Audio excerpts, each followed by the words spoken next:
Good evening, intrepid students, Facebook and YouTube. My name is Lama Jigme Gyatso. This is the Buddha Joy Meditation School. Welcome to the advanced meditation webinar that meets on Tuesday nights.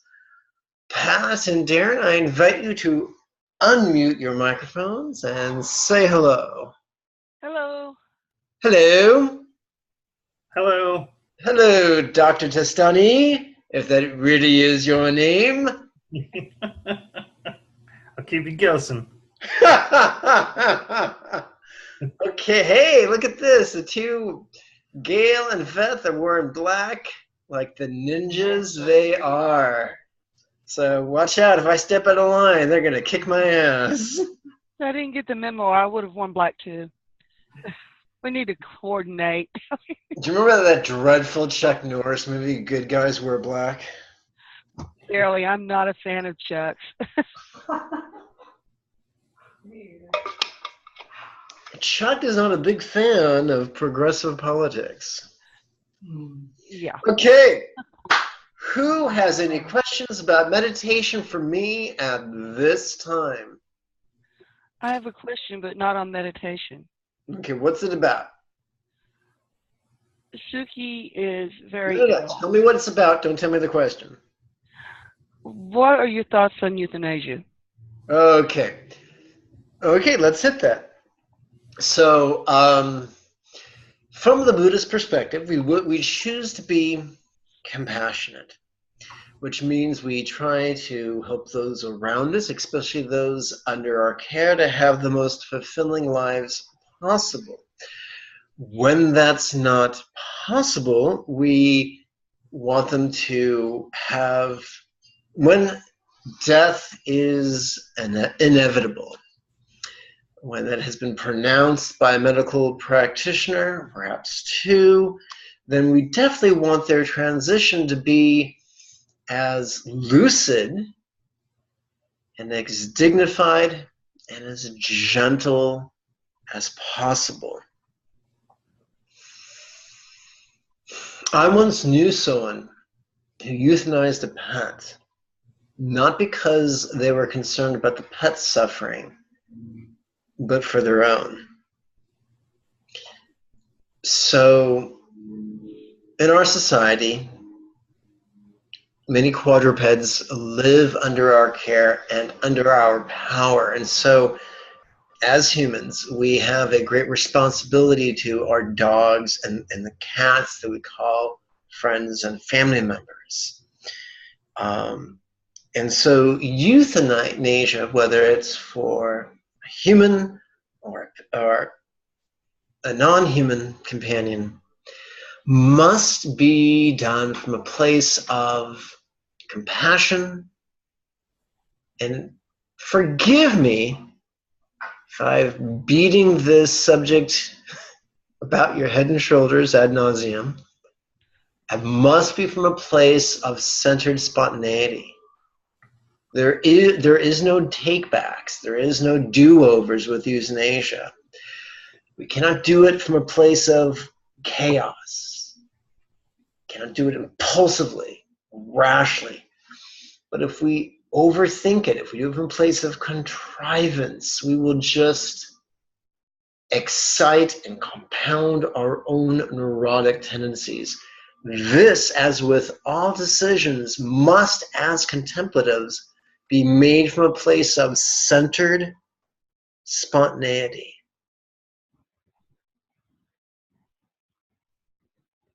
When we read the Tao Te Ching, especially my favorite translation of it by good old, what's his face? Stephen Mitchell, we see simplicity, we see centered spontaneity taught over and over and over and over again. In the very first chapter of the Tao Te Ching, and if you're not careful, I'll start teaching that in various classes, we're taught that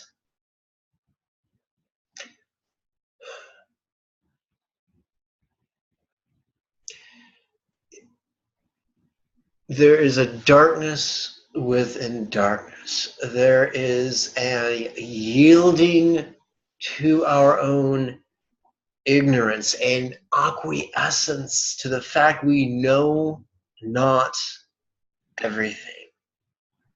That flies in the face of the arrogance and fear underlying contrivance, which is why it's imperative that we cultivate centered spontaneity. The path to do that is no mystery. It's through noticing and relaxing in harmony with your in and out breath. That's why it's imperative that we practice twice a day, every day, so that when the fit hits the shan and we're faced with difficult choices, going into centered spontaneity is already a habit. It's already something we're comfortable with. I've lived where I live now for more than a year, close to a year and a half. I'm familiar with it. I'm comfortable with it. My neighbors are familiar with me. When I go to different stores, they recognize me. There is a familiarity because this is not just where my stuff is. I've been here for a long enough time. We must grow familiar with mindfulness and insight so that, like an old friend, it's there for us when others are counting for us or counting upon us. Patricia, could that make sense? Yes, it does. So the answer is figuring it out is contrivance. Now, bit of a review. What is the difference, Patricia, concisely between the Tao and the Te? Oh, God. I haven't visited that in a while, and I've forgotten it. I'm sorry. Okay.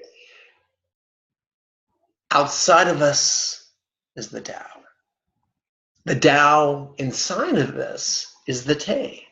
The lesser Te is our brain. The greater Te is our belly. Metaphorically, it can be said that we have two minds, the mind in our brain, in our head, and the mind in our belly. Well, clearly, it's not a reference to the wonders of our intestinal tract, but it is a lauding of the centered spontaneity that comes from a well-trained intuition. Suki has indirectly been part of my life for 12 years. Hugely a part of yours and John's life for much longer, in a much greater way.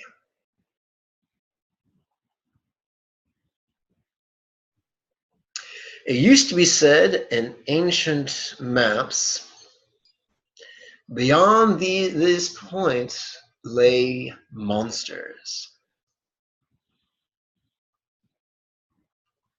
Well, second guessing is the path that leads us to our own inner monsters, that leads us to greater and greater neurosis and perhaps self-loathing. The opposite of contrivance, which is chaos, which is being a loose cannon, is disastrous. Our only hope of a meaningful, peaceful, fulfilling life is to cultivate, and then habituate centered spontaneity. We flow from centered spontaneity. Things might not always be graceful or glamorous or prestigious, but they'll work out amazingly well. Questions? So, let us explore the idea of twice daily or 4 times daily practice. It's easy to practice mechanistically or self-righteously. I'm doing this, I'm punching my psychic time card so I can feel really good about myself. That is how lives are squandered. The only reason to practice is to become a greater and greater asset to the family of all living beings. I was going to say the family of humanity, but living beings, sentience is not limited to us or bipedal. Ask a moo cow, they'll tell you. We're awake too, guys.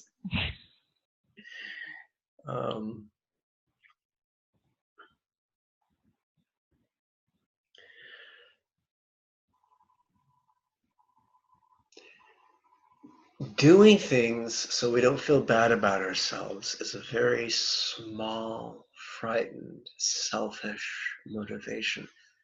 Therein lies the power of love, communicated with the very concise phrase that all beings may benefit. Well, am I going to meditate now? That all beings may benefit. Well, I'm going to brush my teeth now. That all beings may benefit. That. In fact, let's right now, quick like a bunny, go into screen sharing mode. And look at tonight's text.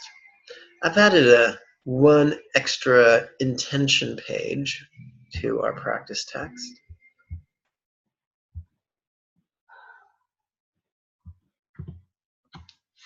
Eternally I rely upon Buddha, Dharma, as well as Sangha, and practice Red Tata's yogas that each being may benefit. Buddha refers to the example of the actual or fictional Buddha, or perhaps the example of the yadam or imagined Buddha that we work with in our daily meditation practice. Dharma refers to the philosophical and contemplative instructions that we apply.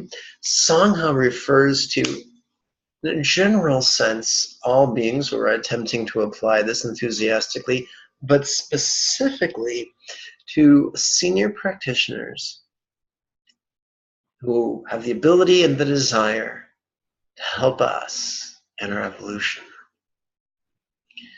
This is a very concise set of 2 intentions, the first one being that of seeking refuge, the second being that of establishing motivation. Taking this to heart, that each being may benefit, if that drives us to practice, then our practice could be much more productive. Together right now, let's chant. I invite you, Pat, to mute your microphone. We're going to use the bookend chant.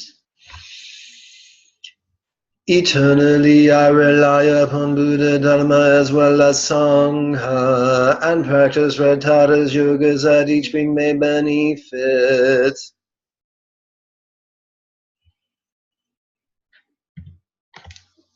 For thoughts that turn the mind, let's use the triplet chant. Amajo Lama, perfect protector, who is the centered, spontaneous mind, neither getting nor keeping the desired, as well as enduring the disliked, is universal.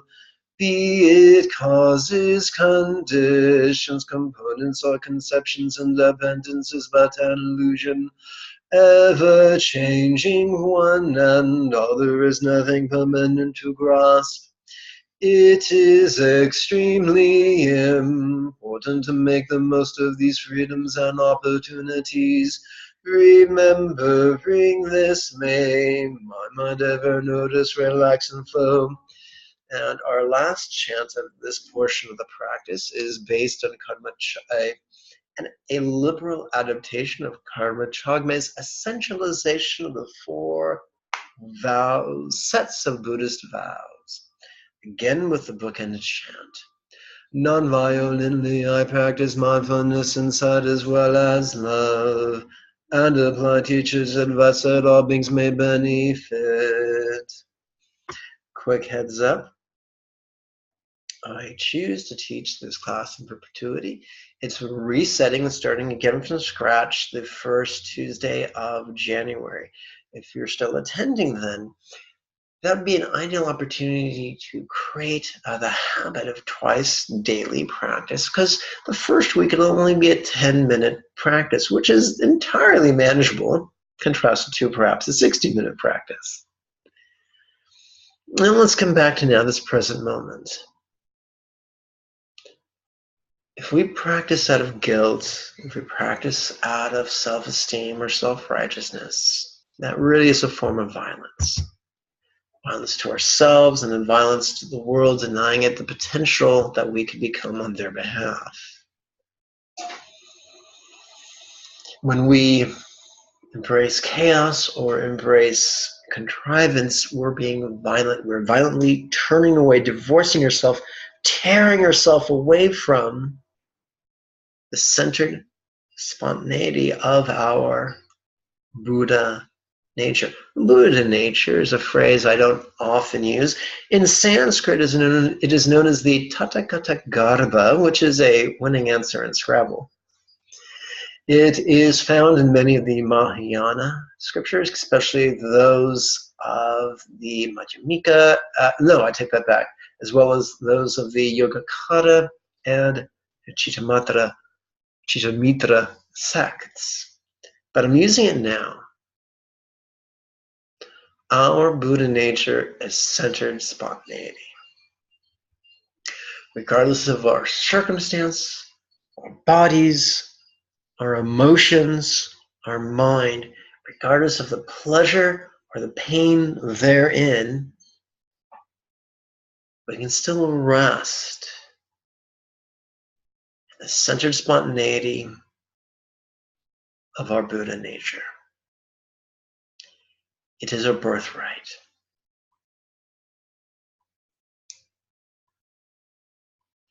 Patricia, please unmute your microphone.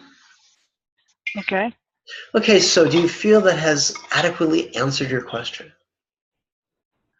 I'm still conflicted as to whether what I'm feeling is love or I'm just being selfish. Okay, that's an excellent question. That question is uttered by the contrived mind.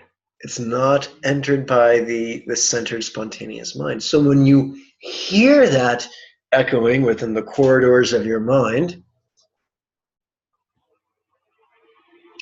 you know that you have come to the precipice of meditation. So sit your takhas down and meditate. You may be able to meditate efficiently for 12 breaths. That may be enough to get you to go. When we read the Tao Te Ching, and I like to listen to it on my smartphone, on my Audible app, when I'm brushing my teeth at night.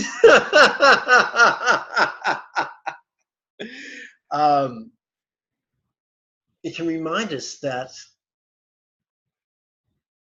what separates the sage from the fool is simplicity, the simplicity of centered spontaneity. We talk about wu wei wu. Forgive my horrible pronunciation. Action without action. Action that just flows. Words that just flow. Decisions that just flow. That's where the magic is. So there's no need to navel gaze. If you find yourself spinning out, meditate for 12 breaths and see where that journey takes you. Tonight, our chanting is just going to be for 12 breaths. Did I say 12? I'm sorry, 36, but that's a multiple of 12. That counts. So, before we jump in, Pat, does that make sense? Yes, it makes perfect sense. No, you're not just saying that to get me to shut up, are you? Oh, no, no. Okay. And once again, I'm not calling you a bad person. I'm not calling you Cruella de Vil. I don't expect you to make a coat out of your dog. But I'm just trying to say the best way to be able to live with this difficult decision is to make it in harmony with the Tao.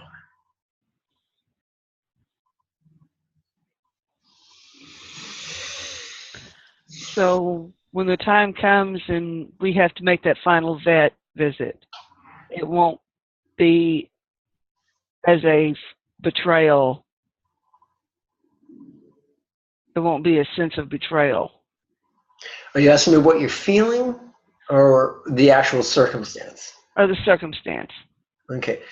That it'll be out of compassion and centered spontaneity and not as an active, I've had enough of this and I'm Right. It's all guilt. Well, so right now, so here's the thing. I'm very grateful right now that you are spontaneously sharing your thoughts with me and your concerns with me. So right now, I want you to close your eyes and feel what you're feeling. Be vulnerable to it.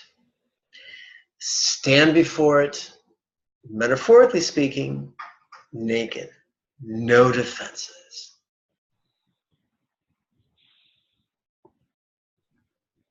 Breathe in deep. Breathe out deep. That turmoil is still there.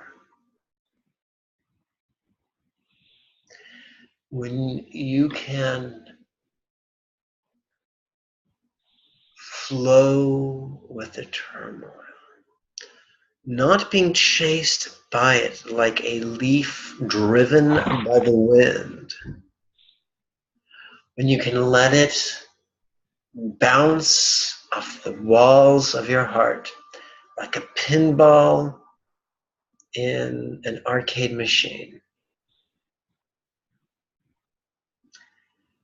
while noticing it and relaxing it.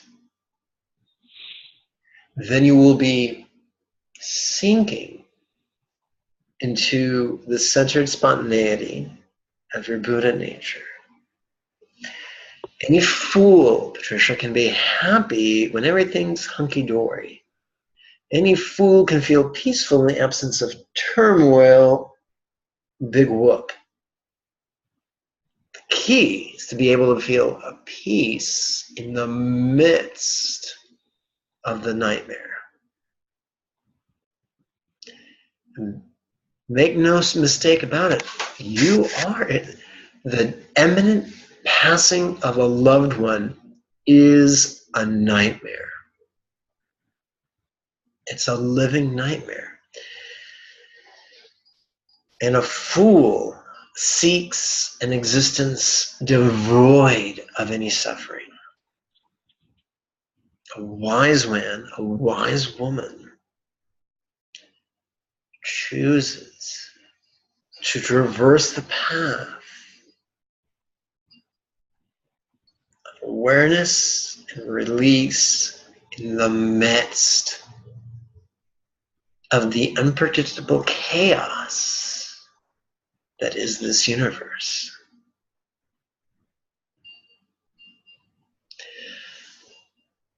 The absence of a negative emotion is not a spiritual virtue, just as the presence of a painful emotion is not an indictment. It's what we do. Bring it into the path of centered spontaneity, and the victory is yours. Allow it to pull you up into the very small mind in your head, and defeat is yours.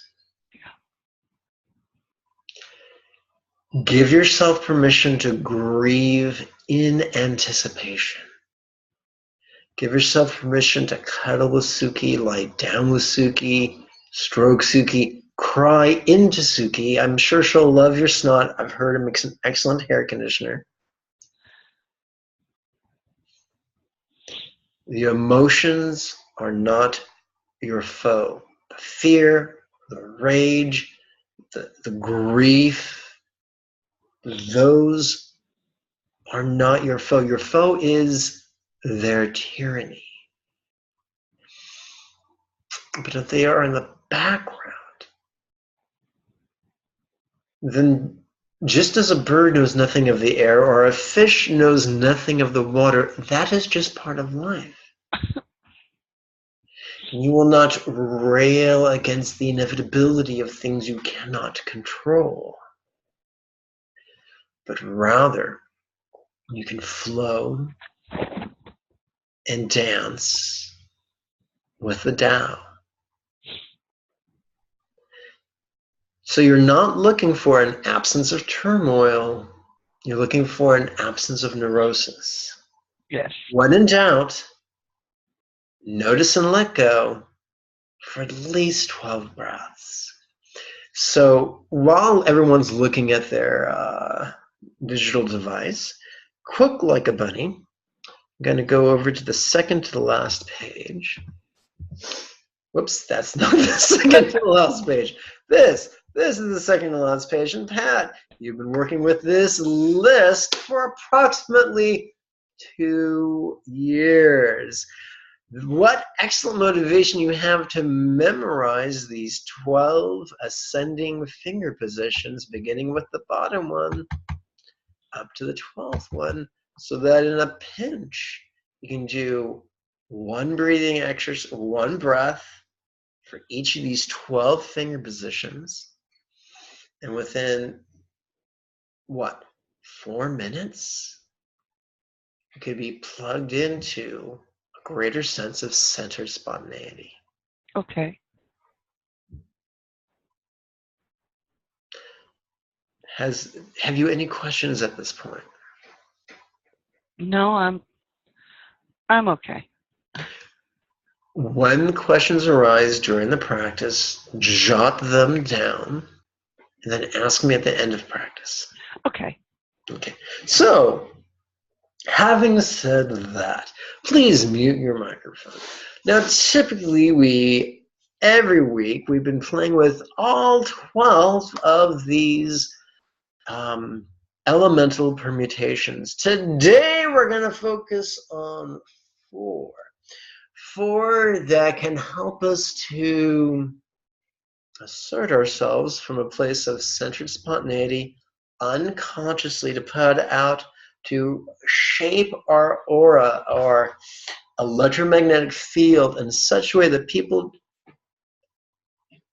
pre-consciously intuit us from a different point of view, as not necessarily someone to take advantage of or exploit, but someone to respect as a force to be reckoned with. Not in an overbearing, domineering way, but in a centered way. One of my teachers was described by a reporter as being the cross between a white fluffy cloud and a bulldozer. Having said that, let's jump in. Okay, Control G, 6, and 7. So, we're going to play with 36 breaths, divided between 4 finger positions. The majority of this is going to be focusing on contrived contemplation. The minority is going to be focused on spontaneous meditation. This is a 10-minute practice, and with the quirky end, that's excuse proof. Anyone can be too tired to practice for an hour, but 10 minutes, that's doable. Within a 16 hours time span, you can find 10 minutes, two times to practice. Okay. Boringly enough, we're going to begin with the 12th elemental permutation. Please touch the tip of your left middle finger to its thumb. Right hand, please form into a flipper. This is mutable water. It's the archetype of the surrendered sage, and it's found it's always good to incorporate into our practice so we do keep track of the Tao. We'll begin with a bit of the old compassion. May each being experience good fortune of mind, communication, form, and circumstance. We're going to chant this 3 times per breath. Om Nare Nam Om Nare Nam Om Nare Nam. Relax during the out breath, as always. We dealt with all beings' mundane needs. Now we're going to deal with their supra-mundane needs. May each being master of mindfulness, insight, and love. Om Nare Nam Om Nare Nam Om Nare Nam. No, we're not Merlin the magician, but we are exercising our loving intention. Now we're going to play with self-centered, contrived insight. Not just that. Self-centered insight that focuses on the Yogacara or Chittamitra mind-only approach of finding our insight in a relaxation. How could my mind be aware, yet as non-graspable as Red Tata's Tom of Light?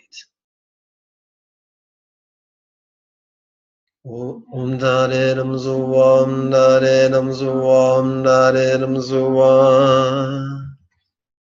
Continue with that left middle finger touching its thumb. How could my communication be resounding, yet as non-graspable as Red Tata's mantra of light? Om Nare Nam Om Nare Nam Om Nare Nam. This week when you practice, do so on the ground next to Suki. Lay hands on her while you're doing this practice. It's good for her. It's good for you. How could my body be sensual, yet I can't say that, recite this without thinking about puberty. When we are all our own personal porn stars. Okay. How could my body be sensual, yet as non-graspable as Red Tata's body of light? Om Dare Nam Om Dare Nam Om Dare Nam.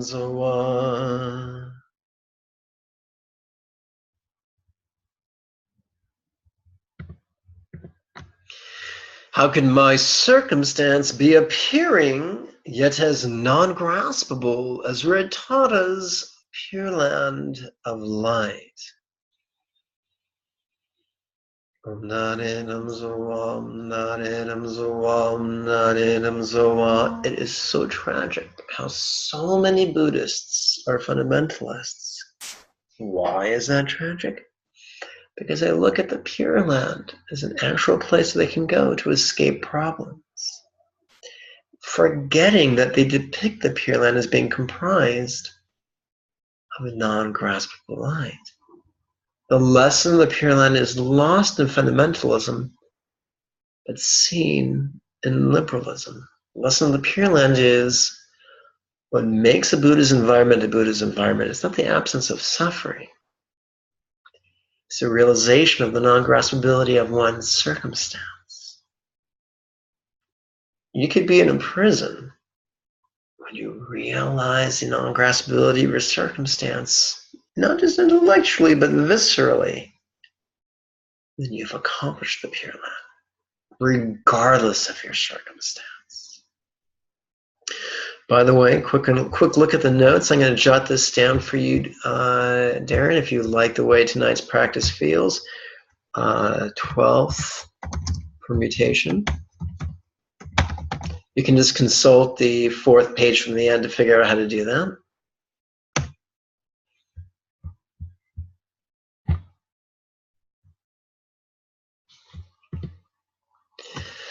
We continue.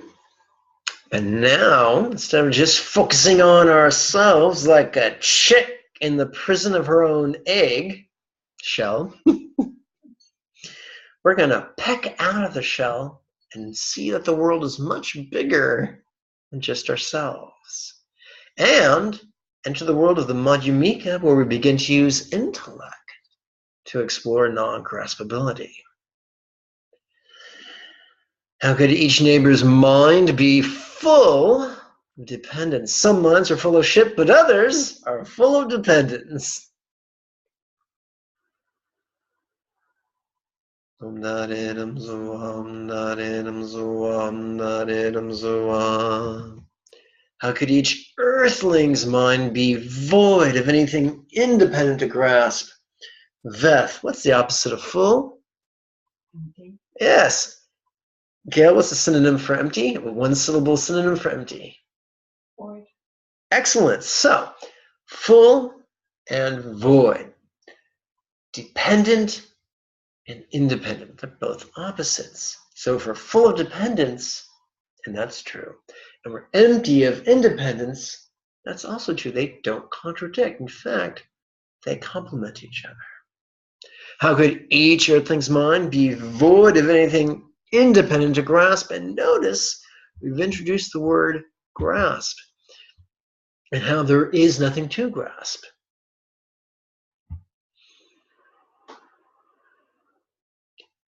Om Narinam Zoam, Narinam Zoam, Narinam Zoam. How could the mind of each being of each world be as non-graspable as red Tata's tongue of light? And we've come full circle back to the simile of an object of light. Being as non-graspable as a laser pointer and the kitty cat who tries in vain to stomp on the red dot.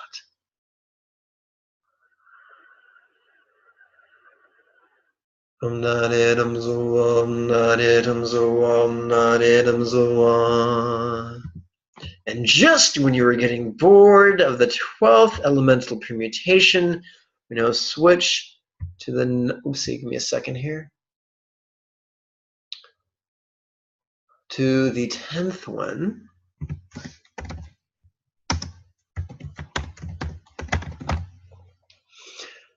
All right.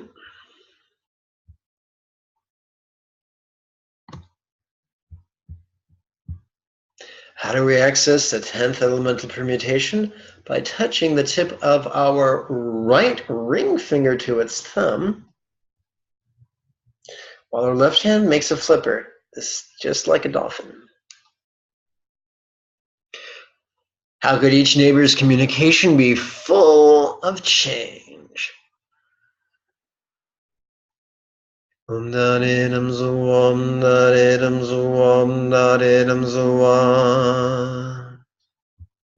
How could each earthling's communication be void of anything permanent to grasp? Because change and permanence are opposites. Just as full and empty are full and void are opposites.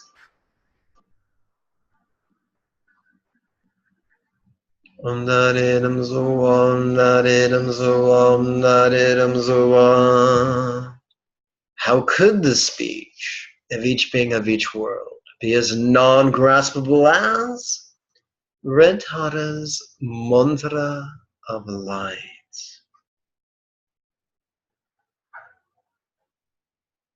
Om Narinam Zoam, Narinam Zoam, Narinam Zoam.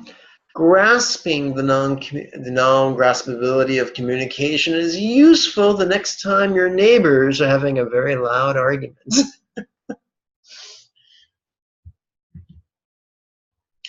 How could each neighbor's body be full of dependence? Narinam Zoam, Narinam Zoam, Narinam Zoam. How could each earthling's body be void of anything independent to grasp? Om Nanidam Zuam Nanidam Zuam Nanidam Zuam. How could the body of each being of each world be as non-graspable as Red Tata's body of light? Om Nanidam Zuam Nanidam Zuam Nanidam Zuam. And on the next page, there's a fun little commentary about Red Tata's body of light.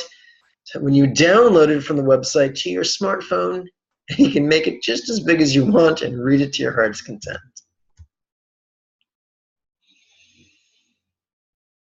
Why? Why don't I read it to you? Because I want you to download the damn thing. Scheming and plotting. How could each neighbor's circumstance be full of change? Om Nanidam Zuam Nanidam Zuam Nanidam Zuam. How could each earthling circumstance be void of anything permanent to grasp? Om Nanidam Zuam Nanidam Zuam Nanidam Zuam. How could the place, and place here is just a metaphor for circumstance. How could the place of each being of each world be as non-graspable as Red Tata's pure land of light? Om Nanidam Zuam Nanidam Zuam Nanidam Zuam.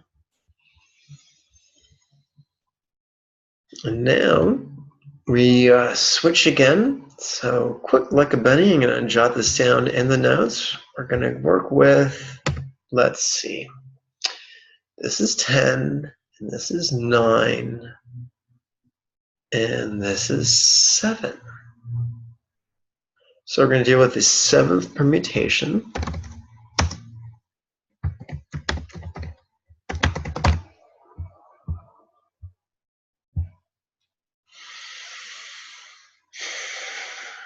And we're going to touch each middle finger to its thumb.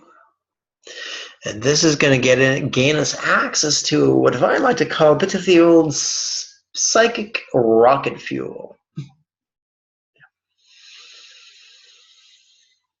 It helps us connect to what some people call our crotch or our perineum or our root chakra, depending upon one's cultural sensibilities.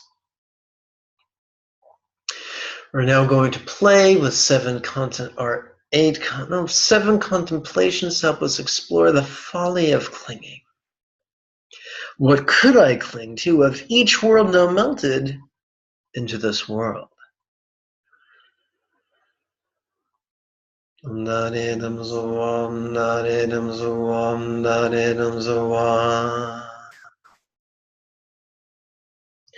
If I wasn't such a physical lightweight, I wasn't so damn sickly, I would go out to the Anza Borrego Desert and do car camping just so I could see the infinity of the stars, so that I could imagine what it was like for our ancestors when they saw that virtually every night.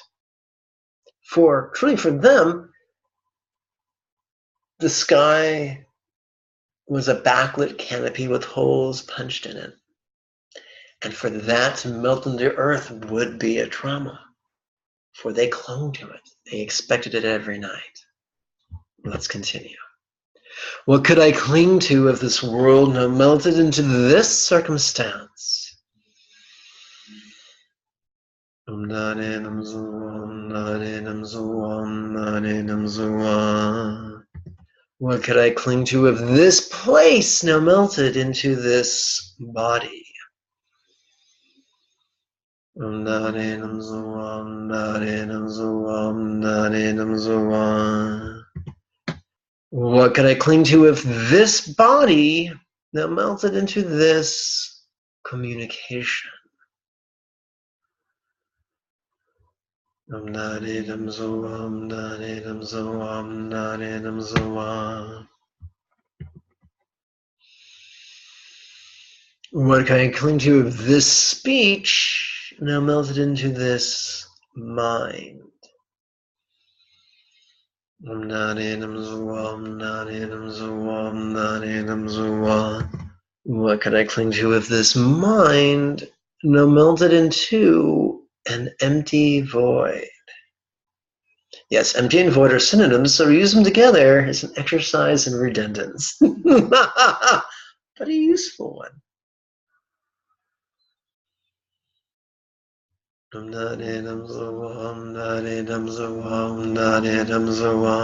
It's funny, the word void is a noun and an adjective and a verb. Welcome to the realm of English geeks.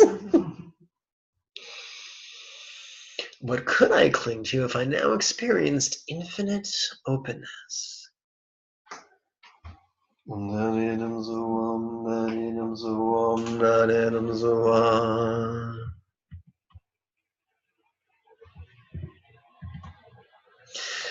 now, for the next, for the next 12 breaths or so, 6 breaths or so, we're going to just relax into spontaneous meditation. How relax into the awareness of this. Darren, please open your microphone for a second and tell me what this refers to. Anything in your awareness. Excellent. Well done. Oh, teacher of doctors. Please mute your mic. Om Nani Nam Zo Om Nani Nam Zo Om Nani Nam Zo Om. Om Nani Nam Zo Om Nani Nam Zo Om Nani Nam Zo Om. Now it's time again to switch up our elemental permutations. Here's the notes. And when you play with this at home, if you enjoy the energy we generate tonight, we're going to work with the second permutation.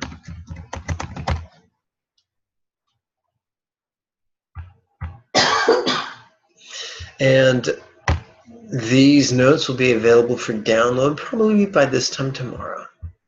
Oh, probably by, tomorrow, tonight or tomorrow morning. Please touch each ring finger to its thumb. This brings energy up to our throat.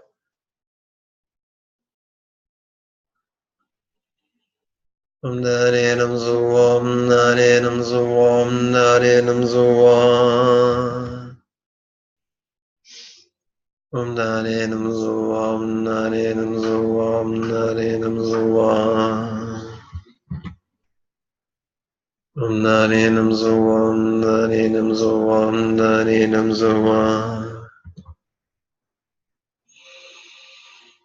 Om Nani Nam Zo Om Nani Nam Zo Om Nani Nam Zo Om. Om Nani Nam Zo Om Nani Nam Zo Om Nani Nam Zo Om. Om Nani Nam Zo Om Nani Nam Zo Om Nani Nam Zo Om.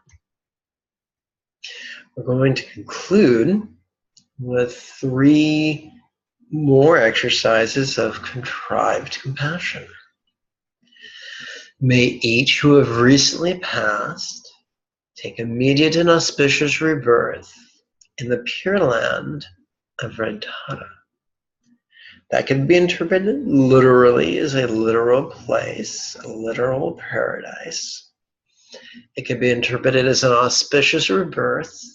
One has the circumstance and the faculties to be able to practice effectively. It can be seen as a metaphor for this life, this present life, full of contemplative opportunities taken.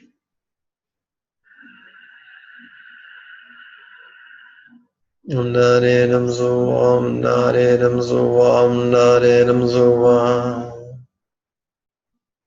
Real or imagined, it never hurts to wish someone an auspicious rebirth. May each being receive good fortune of mind, communication, body, and circumstance. Om Narinam Zoam Narinam Zoam Narinam Zoam. And now, everyone's ultimate needs. May each being master of mindfulness, insight, and love. Om Narinam Zoam Narinam Zoam Narinam Zoam. Hands in a neutral position. This concludes the mantra meditation portion. Clearly, I've been gabbing. You do this on your own. This can take you less than 10 minutes. I'm sure Suki thinks you have a beautiful voice, Patricia. So at this point, if there's any questions, raise your hand, let me know. Okay, so for some people, it's close to 10 o'clock at night. If you're tired and you need to bow out, that's fine. You're allowed to do that. Now, ladies here, I've been sitting for close to an hour. Have you had enough, or would you like to meditate some more? Okay. Would you find it helpful to get up and stretch your legs, perhaps, articulate your back a little bit, do the hokey pokey? No. Hokey pokey, clearly Buddha's favorite dance. Lama Jigme, you have a good night. I gotta get some shut-eye. Yes, have a good night, evening, my friend. Okay, you as well. Good night, everyone. Sending you a psychic hug.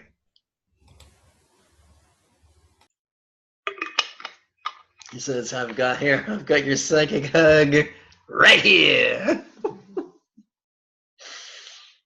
Okay. And now it is time for the special meditation. Okay, this next meditation is going to be very similar to last week's meditation. All silent. We're going to go into exhaustive detail about what our minds are not, and what our communication is not, and what our bodies are not, and what our circumstances are not. And after doing that, it's going to be very easy to let go of them.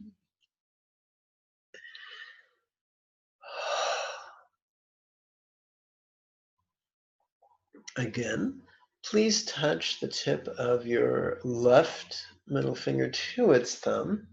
Right hand is a flipper.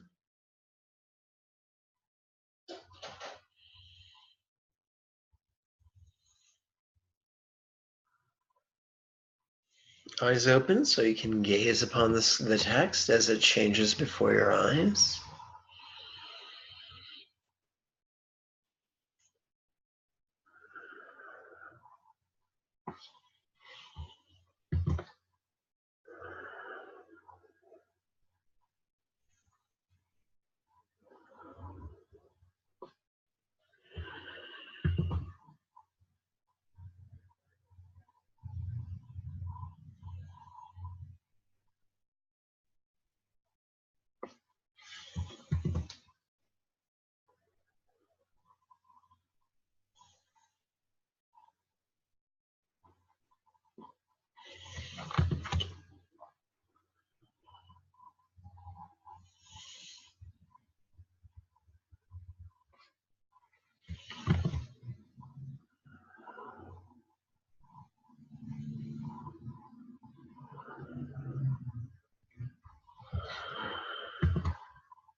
As we come to the 6-syllable meditation, notice this, relaxing. If you wish, you may close your eyes.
And then we switch to the 2-syllable meditation of this ease. And once again, if you wish, you may close your eyes, as long as you do not find yourself falling asleep.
All right, eyes open, if you please. We're now switching to the 10th permutation. Please touch the tip of your right ring finger to its thumb. Left hand makes a flipper.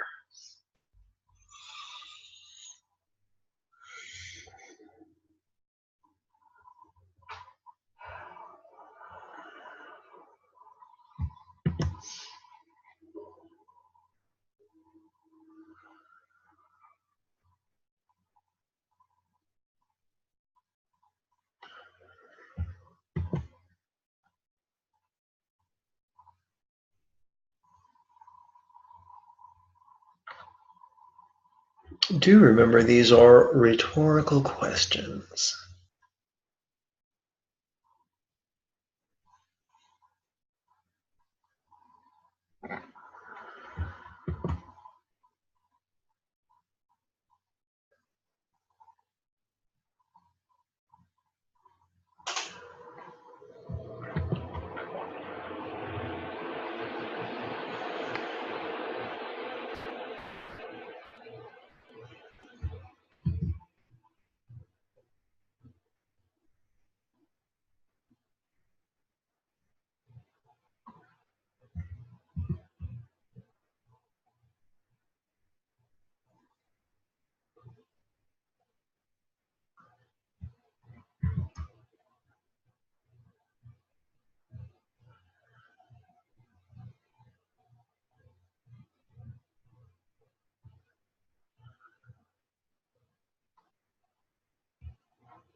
If you wish, you may, with eyes closed, you may meditate upon, notice this, relaxing.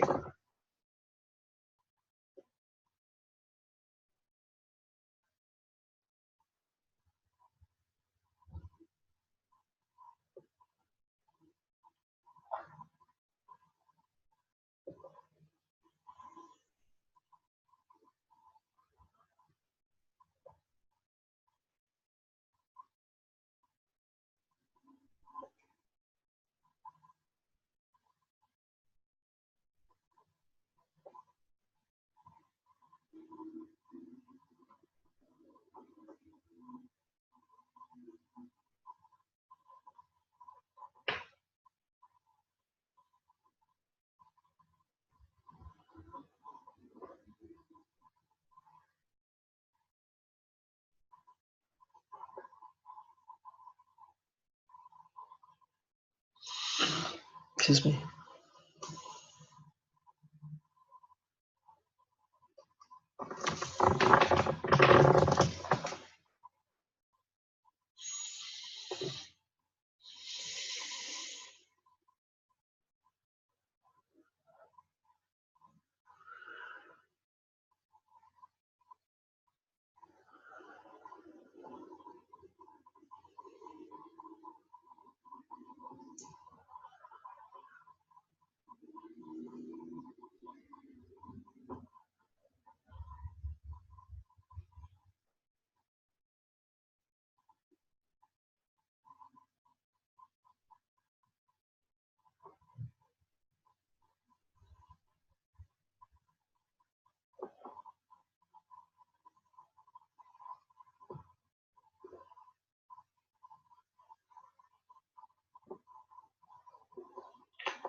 If you wish, you may close your eyes, and for the next quarter mala, meditate upon this ease. If you're having trouble staying awake, you may wish to open your eyes.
Ladies, eyes open. Please check in with your bodies.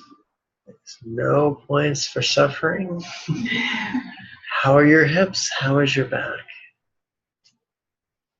If you've had enough, that's totally okay. I could finish on the couch. That's cool. How about you? I'm good. Okay. As long as I lean on this, I'm good. Remember that song from the 80s? Come on, Eileen. Remember You're that? going to say lean on me. Oh, that's a woof. That's a long time ago. Remember that movie? Where the four boys went out walking along the railroad tracks to find a dead body? Oh. That was Stand By Me. No, that was the sequel. There was Stand By Me, Lean By Me, and Roll Over Your Hug in the covers. Oh.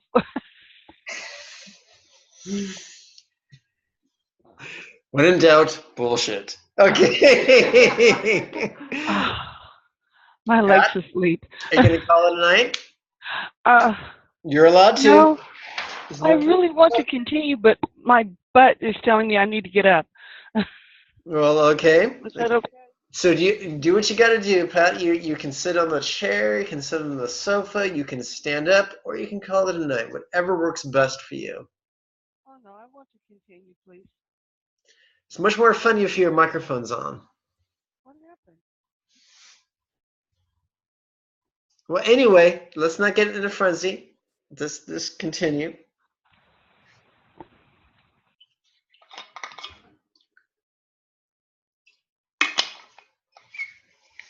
All right. We switch now to the 8th permutation. Please touch each middle finger to its thumb.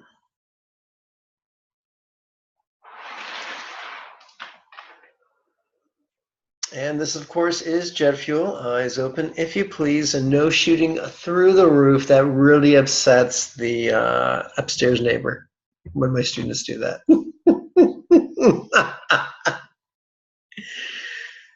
Eyes open.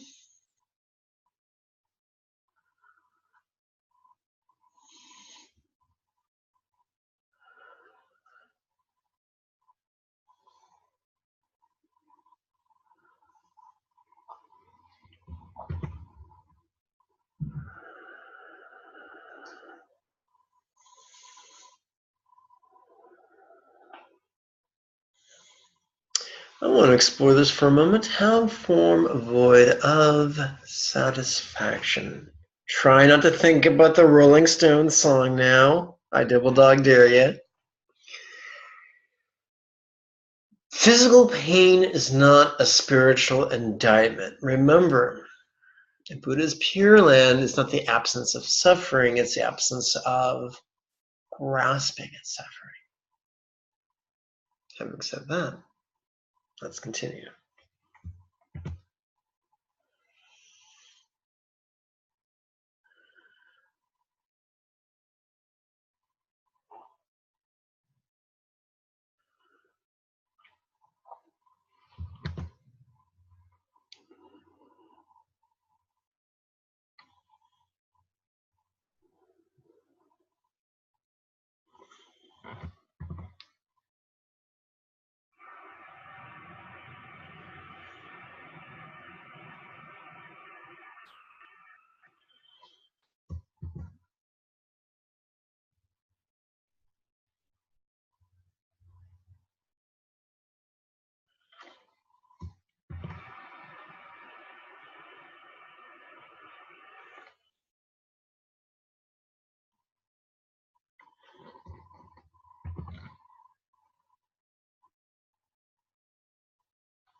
If you wish, you may close your eyes.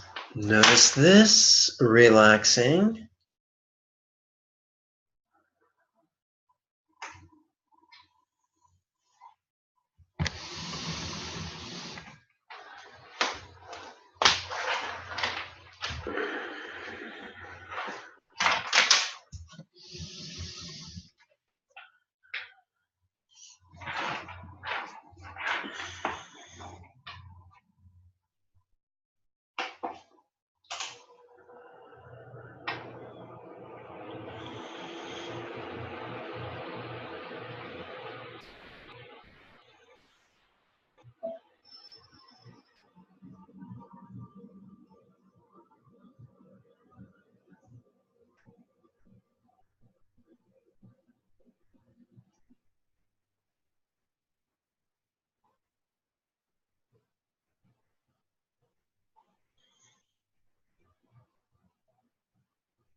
If you wish, you may close your eyes as you meditate upon the phrase, this is.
Eyes open if you wish. We come to the final quarter of tonight's silent meditation. Eyes open, no fair snoring during the meditation.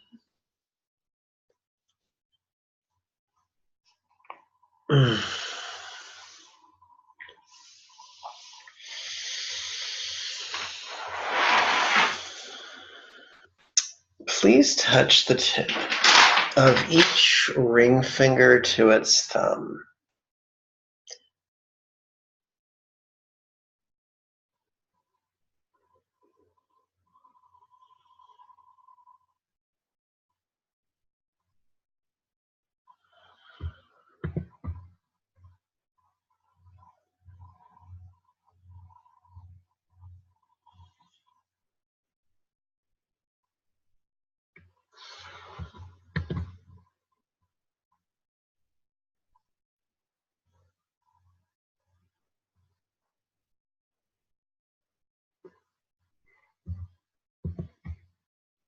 And then here, you can notice profound tranquility in your mind and in your body.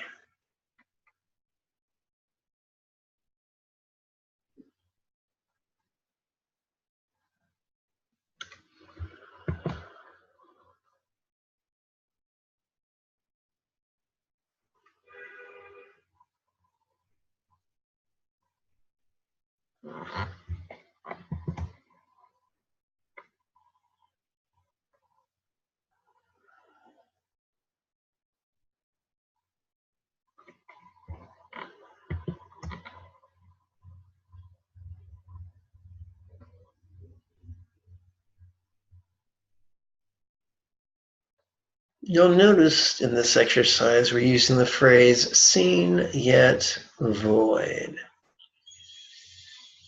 Bearing this in mind, it might not come as a surprise that when we come to the spontaneous meditation portion, we'll try to keep our eyes open.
Notice this, relaxing, eyes softly open.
Try not to stare holes through the TV. It's okay to have a soft gaze.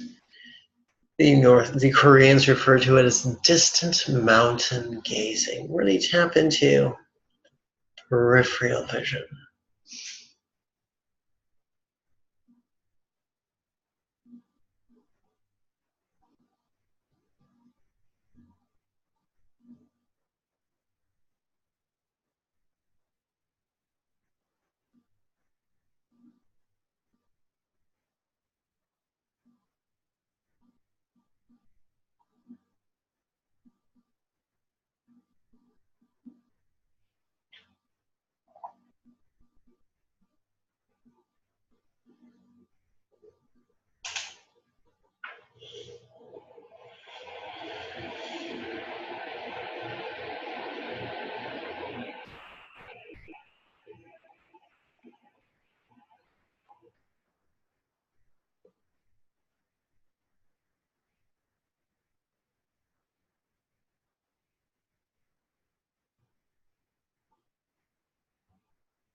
The last quarter mala. This is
Let's chant using the bookend chant. May each being, let's try this again. I'm sorry, I got confused by the word of. May each of the recently departed take immediate and auspicious rebirth in the pure land of Rattata, complete the path and benefit all others. May each being everywhere now experience good fortune upon communication, body, and circumstance. May each being everywhere practice mindfulness, insight, and love spontaneously, habitually, easily, and effectively. That, my friends, is that. If anyone has any questions, now would be the ideal time to ask. I'm looking at you, Patricia. I have no questions, but thank you so much for indulging my question this evening. It really meant a lot to me, and it helped a lot. Good. I hope you enjoyed the sadhana. Oh, yes, I did. I feel nice and mellow now. You can access this latest text from the website. It's the 5th class. Just think about the 5th dimension who gave us the Age of Aquarius. It's a hell of a song. Of course, as a little boy, I was convinced they were talking about Star Trek. Made it even better. I'd run around the house, my little pretend rocket ship, and anything I would find was instantly a rocket ship. A rocket ship. Behold the splendor of the rocket ship. Anyway. Welcome to the dementia that is me. Okay. Any questions? I'm good. Any questions? Okay. Y'all have a beautiful week. If you're watching on YouTube or Facebook, this is an advanced class and you probably did not understand everything you heard or saw. No, never mind. The Tuesday series of classes restarts the first week of January. Use the link below to register. Be there or be square. May you and yours be healthy and happy. Everyone on YouTube, bye-bye.